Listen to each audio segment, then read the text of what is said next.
Hello दोस्तों, स्वागत है एक बार फिर से आप सभी का आपके यूट्यूब चैनल पे। आज की जो हमारी ये वीडियो है, ये ब्रिटिश सत्ता का विस्तार सा जो हम लोग एमसीक्यू लगा रहे हैं आपके आधुनिक इतिहास का, उसमें ये पार्ट 3 होने वाला है। ऑलरेडी 2 पार्ट हम लोगों ने कवर कर लिया है। चलिए शुरू करते हैं आज का हमारा ये टॉपिक। सबसे पहला क्वेश्चन आप लोग के सामने ये रहा, यहाँ पर देखेंगे प्लासी के युद्ध में, ठीक है, प्लासी के युद्ध में केवल कुछ सरदारों ने जो सिराजुद्दौला था, ठीक है, जो सिराजुद्दौला था उसका साथ दिया था। वे सरदार के नाम जो है इसमें लिखे हुए हैं, आपको बताना है इनमें से कौन जो है सरदार थे जिन्होंने मदद की थी। तो आपको पता था प्लासी का युद्ध जो हुआ था नदिया जिले में हुआ था ना, भागीरथी नदी किनारे। यहाँ पर जब ये युद्ध होता है तो क्लाइव के साथ और नवाब जो थे वहाँ के सिराजुद्दौला उनके मध्य होता है, पर उनके जो उनके सेनापति थे नवाब के, उन्होंने उनको धोखा दे दिया। ठीक है, जब धोखा दिया तो उनमें से सिर्फ ऐसे जो आप लोग के उनके सरदार हुए, उन कौन कौन सरदारों ने उनका मदद किया था उसका नाम पूछा जा रहा है। तो उसमें आप लोग को याद रखना होगा कि जो मोहनलाल थे और आपका मीर मदान थे, ये दोनों लोगों ने क्या किया था, मदद किया था उनमें। ठीक है, तो और लड़ते लड़ते क्या हुए थे, वीरगति को प्राप्त हो गए थे। तो याद रखेंगे। तो यहाँ पर आपको पहला ऑप्शन देखेंगे, यहाँ पर क्या हो जाएगा, मोहनलाल। ठीक है, ये इंपॉर्टेंट है। ठीक है, ये इंपॉर्टेंट है, याद रखेंगे। तो इसमें से पहला मोहनलाल, फिर इसके बाद आपका चौथा यहाँ पर देखेंगे मीर मदार। हमने देखा 2 लोगों ने किया था, तो ये 2 लोग का ऑप्शन पहला और चौथा सही है और सभी गलत हैं। तो पहला और चौथा सही है, तो पहला चौथा देखेंगे और सब गलत हैं। तो इस हिसाब से हमारा right answer option number C हो जाएगा, 1 और 4।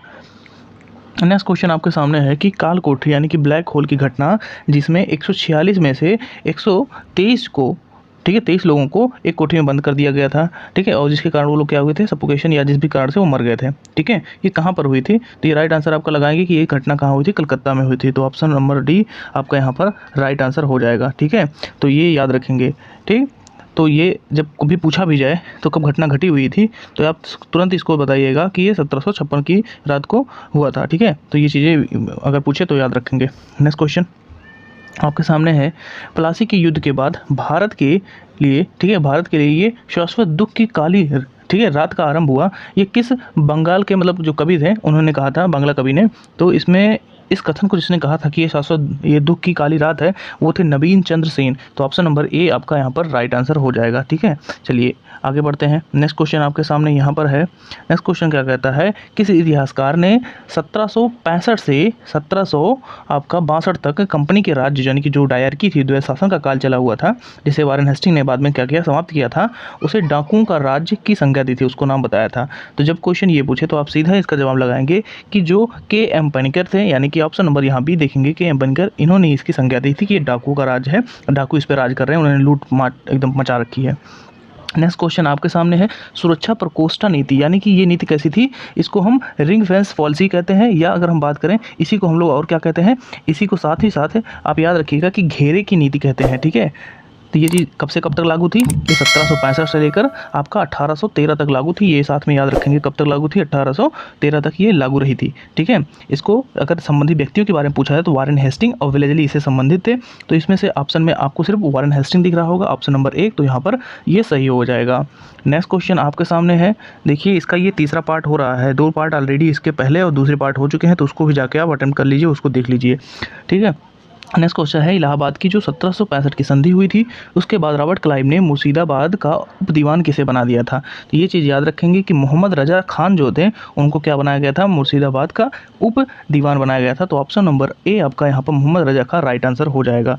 ठीक है, चलिए अब आगे बढ़ते हैं। अगला क्वेश्चन है, निम्नलिखित में से किस भारतीय को रॉबर्ट क्लाइव ने बिहार का, ठीक है, आपका नायब दीवान नियुक्त किया था, किस भारतीय को नियुक्त किया गया था। याद रखिएगा जब भी पूछा जाए तो ये याद रखेंगे किस किस भारतीय की बात की जाएगा। तो राजा जो सिताब राय थे, ठीक है, कौन, राजा सिताब राय को नियुक्त किया गया था, क्या, नायब दीवान नियुक्त किया गया था, किसके द्वारा, रॉबर्ट क्लाइव के द्वारा। ठीक है, तो ऑप्शन नंबर डी यहाँ पर आपका राइट आंसर हो जाएगा। ठीक, ये बिहार में स्थान पड़ता है। और अगर पूछा जाए कि बंगाल का नायब नियुक्त किसे किया गया था, तो मोहम्मद रजा को नियुक्त किया गया था। ठीक, तो ये याद रखेंगे। नेक्स्ट आपके सामने है, रंजीत सिंह ने सुप्रसिद्ध जो कोहिनूर हीरा है, जो कि अभी ब्रिटेन में है, प्राप्त किया था। वो किससे प्राप्त किया था, ऑप्शन आपके सामने है, आप लोग बताएंगे। देखिए, आप लोग को इसमें इंपॉर्टेंट चीज़ ये याद रखना है कि जो कोहिनूर हीरा था, ठीक है, रणजीत सिंह को किससे मिला था? ये अफ़गानों से प्राप्त हुआ था। अफ़गान कौन से अफ़गान थे? तो शाह शुजा जो थे उनसे ये प्राप्त हुआ था, ठीक है। तो ये चीज़ आपसे इंपॉर्टेंट है कि इन्होंने क्या किया था, जो शाह शुजा थे इन्होंने नादिर शाह का जो लाल किला था, ठीक है, उससे क्या था ये लूट के ले गए थे, ठीक है। और फिर बाद में जो है क्या किया गया, इसे दिलीप सिंह को इसको सौंप दिया गया था, ठीक। तो ये इंपॉर्टेंट है, याद रखेंगे तो सीधा जवाब हो जाएगा। रणजीत सिंह ने कोहिनूर हीरा किससे प्राप्त किया? तो शाह शुजा से प्राप्त किया था। तो ऑप्शन नंबर ए यहाँ पर सही हो जाएगा। अब नेक्स्ट क्वेश्चन है कि ब्रिटिश जनरल जैसे हैदर अली को, ब्रिटिश जनरल था जिसने क्या किया था, हैदर अली को पोर्टा नोवा के युद्ध में हराया था। पोर्टा नोवा के युद्ध था उसमें आपको याद रखना है ये युद्ध कब हुआ था। पोर्टा नोवा की लड़ाई, एक डेट याद रखिएगा आपका 1781, ठीक है। 1781 ईस्वी में क्या हुआ था, मैसूर में, ठीक है, हैदर अली जी और आपके आयरकूट उनके मध्य में जो हुआ था युद्ध हुआ था। तो ये याद रखें किसने हराया था इनको, तो आयरकूट ने हराया था। यहाँ पर ऑप्शन नंबर बी है सही हो जाएगा। नेक्स्ट क्वेश्चन आपके सामने है कि महाराजा रणजीत सिंह, ठीक है, महाराजा रणजीत सिंह ने, ठीक है, उनके उत्तराधिकारी के बारे में पूछा जा रहा है कि रणजीत सिंह के उत्तराधिकारी कौन थे। तो आपको इंपॉर्टेंट इसमें चीज़ याद रखनी है कि महाराजा जो खड़क सिंह थे, ठीक है, वो कौन थे, खड़क सिंह उनके उत्तराधिकारी थे। आपको याद रखना है कि जून 1839 में, ठीक है, क्या हुआ, रणजीत सिंह का उत्तराधिकारी बना, ठीक है। तो ये आपको याद रखना है कब बने थे, तो 1839 में खड़क सिंह क्या हुए थे, रणजीत सिंह के उत्तराधिकारी बने थे। तो इंपॉर्टेंट है, आंसर बी आपका यहाँ पर ऑप्शन नंबर सही हो जाएगा।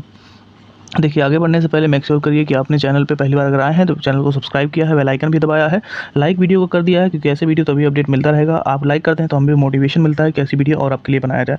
और वीडियो को शेयर कर दीजिए दूसरों तक, कमेंट करके बताइए कि अगला टॉपिक क्या होना चाहिए।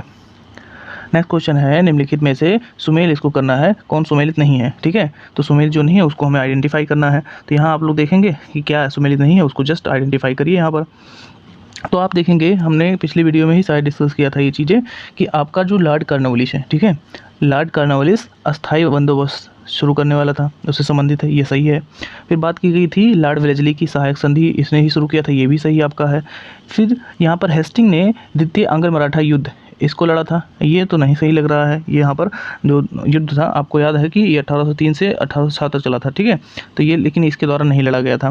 तो इसमें जो लॉर्ड विलियम बेंटिक था 29 में ये रेगुलेटिंग जो 17वां रेगुलेशन लेके आए थे, ये भी आपका जो है राइट है। बस एक नहीं यहाँ पर मिल रहा है ऑप्शन, ये कौन सा ऑप्शन है, ऑप्शन नंबर सी आपका यहाँ पर द्वितीय अंग्र मराठा युद्ध, ये राइट आंसर नहीं है। तो ये जो है आपका सही हो जाएगा कि यही इसमें सुमेलित नहीं है। नेक्स्ट क्वेश्चन आप देखेंगे आपके सामने है कि सिख गुरु ने, ठीक है, विद्रोही राजकुमार जो खुसरो था, ठीक है, खुसरो को क्या किया गया था, धन भी प्राप्त किया गया, उसे आशीर्वाद दिया गया। अब आशीर्वाद दिया, धन दिया, तो उससे क्या होगा, वो राजकुमार था, उसके पिता क्या करेंगे, उसको भाई दंडित करेंगे, क्यों ऐसा आपने किया है। तो याद रखेंगे इसका राइट आंसर आपके सामने क्या हो जाएगा, यहाँ पर राइट आंसर होगा कि जो गुरु अर्जुन देव थे, यानी कि 5वें गुरु थे, सिख गुरु 5वें थे, उनको क्या किया गया था, इन्होंने क्या किया, इस राजकुमार को क्या किया, अपना आशीर्वाद दिया, धन दौलत दिया, उनको मदद किया पैसे से, ठीक है। इससे क्या हुआ, उनको गुस्सा आया राजा को और उन्होंने क्या किया, इनको मृत्युदंड दे दिया, जिससे कि मुगलों में और इनके बीच में जो है थोड़ा सा तनातनी होगी भाई, ऑफकोर्स, क्योंकि सिख गुरु को मार दिया गया है। सबसे अधिक, नेक्स्ट क्वेश्चन है कि यहाँ पर आप नेक्स्ट क्वेश्चन देखेंगे, सबसे अधिक निर्णायक युद्ध जिसने अंग्रेजों के भारत में प्रभुत्व को स्थापित कर दिया वो कौन सा था। तो सबसे पहले आंसर आपके दिमाग में आता होगा कि प्लासी है, लेकिन प्लासी नहीं है। तो प्लासी के बाद जो 1764 का युद्ध होता है ना, इसमें 3 सेनाएं जब आपस में लड़ती हैं अंग्रेजों से तो हार जाती हैं, वही सबसे निर्णायक होता है, यानी कि ऑप्शन नंबर आपका बी, यानी कि बक्सर का युद्ध था, यही इंपॉर्टेंट लड़ाई थी, यही आपका राइट आंसर हो जाएगा। नेक्स्ट क्वेश्चन आपके सामने है ये, यहाँ पर देखेंगे आपका नेक्स्ट क्वेश्चन है कि 1 नवंबर 1858 को महारानी ने विक्टोरिया, ठीक है, महारानी कौन थी, महारानी विक्टोरिया ने क्या किया था, एक घोषणा पत्र इलाहाबाद में पढ़कर सुनाया था, ठीक है। तो कौन, महारानी का जो घोषणा पत्र था इलाहाबाद में पढ़ के किसने सुनाया था, यह बताना है। तो आपको याद होगा 1858 में कितनी बार हमने कहा है कि महारानी के पक्ष में अब क्या चली गई थी, चीज़ें कंपनी खास से छीन ली गई और महारानी के पास चला गया, ठीक है। और पद जो था गवर्नर जनरल का उसको हटा के अब बनवा दिया गया था वायसराय का पद। वायसराय का पद बन के कौन आया था, तो कैनिंग बन के आया था। तो राइट आंसर यही होगा कैनिंग ही, क्योंकि उस समय वायसराय कैनिंग था, तो वही पढ़ के आपको सुनाएगा। तो लॉर्ड कैनिंग है जो ऑप्शन नंबर भी सही है। नेक्स्ट क्वेश्चन है रणजीत सिंह का मिसल से संबंधित, वो मिसल मतलब होता है ग्रुप होता था, तो वो किस मिसल से संबंधित थे। तो आपको याद रखना है कि जो सुकर चकिया मिसल था, ठीक है, सुकर चकिया मिसल था, उसी से इनका संबंध था, क्योंकि इनके पिता इसके क्या थे, सरदार थे। तो इंपॉर्टेंट यही चीज़ें हैं, इनके पिता का क्या नाम था, तो जो इनके पिता थे यानी कि महासिंह थे, इसी मिसल से आपके संबंध रखते थे और उनका उसी के ये सरदार थे, ठीक है। तो याद रखेंगे किस मिसल से, आपका सुकर चकिया, ठीक है, इंपॉर्टेंट क्वेश्चन है, नोट करेंगे। नेक्स्ट क्वेश्चन आपके सामने है तथाकथित कुशासन के आधार पर, किस आधार पर, कुशासन के आधार पर किस गवर्नर जनरल ने, यहाँ अवधूत की बात नहीं हो रही, मैसूर के प्रशासन को अपने हाथ में ले लिया था या मिला लिया था? तो राइट आंसर लगाएंगे। उस समय ये सब काम कौन कर रहा था? तो बेंटिक की तरह इस तरह से ड्रामे करने का आदी था, तो विलियम बेंटिक ने कुशासन का लगा के और इसको भी अपने में मिला लिया था। तो ये चीज़ याद रखेंगे। नेक्स्ट क्वेश्चन आपके सामने है, किसने, ठीक है, नेक्स्ट क्वेश्चन है कि किसने अपनी राजधानी मुर्शिदाबाद से मुंगेर जो कि बिहार में है वहाँ पर ट्रांसफ़र किया था? तो आपको याद होगा कि जब जो मीर जाफ़र था वो नवाब बना था, लेकिन उसके बाद उसके दामाद को जो है मीर कासिम को दामाद बना दिया गया था अंग्रेजों के द्वारा। तो मीर कासिम ने क्या किया था, राजधानी मुर्शिदाबाद से बिहार के मुंगेर में स्थानांतरित कर दिया था, जिससे कि वो अपनी जो चीज़ें हैं भारत को सपोर्ट दे सके, हथियार बना सके, लोगों को इकट्ठा कर सके, तो उनको भी वित्तीय जो है सहायता प्रदान कर सके। इस कारण से मीर कासिम ने ऐसा किया था। तो ऑप्शन नंबर डी यहाँ पर आपका सही हो जाएगा।